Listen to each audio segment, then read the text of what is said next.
大家好，以后杏鲍菇买回来别直接下锅炒了。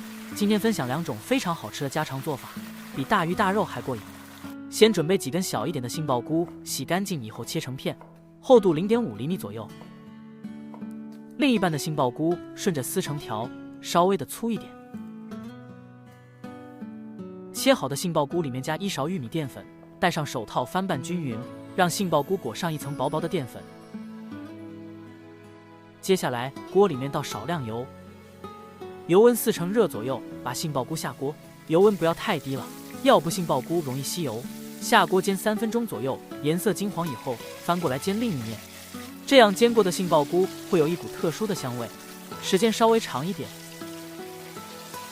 煎至表面酥脆以后盛出，调一个料汁，碗里加入半小勺盐、松茸鲜、半勺白糖提鲜，多半勺生抽，滴几滴老抽，极少量蚝油，加1勺淀粉，加入清水搅拌化开，料汁调好就不会手忙脚乱了。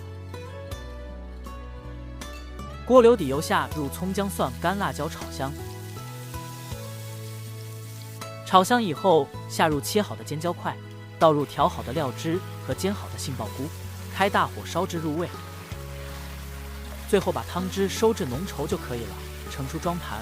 这样烧出来的杏鲍菇香味浓郁，特别的好吃下饭，拿红烧肉都不换。学会这个做法，保证家里人都夸你是大厨。接下来分享另一种做法，锅里水开下入撕好的杏鲍菇，烫1分钟左右捞出，放冷水里面过凉，然后挤干水分。锅中油热下入杏鲍菇，开大火炒干杏鲍菇里面的水分，大约炒5-6分钟，颜色金黄就可以了。下入洋葱丝翻炒一下，激发出香味。撒入适量的烧烤料，加入小葱花，大火翻炒均匀即可。这样做的烧烤杏鲍菇口感筋道，甘香有味，作为零食或者是下酒菜都非常不错。2种做法都非常好吃，喜欢的朋友帮忙点赞、关注、转发一下，感谢您的支持。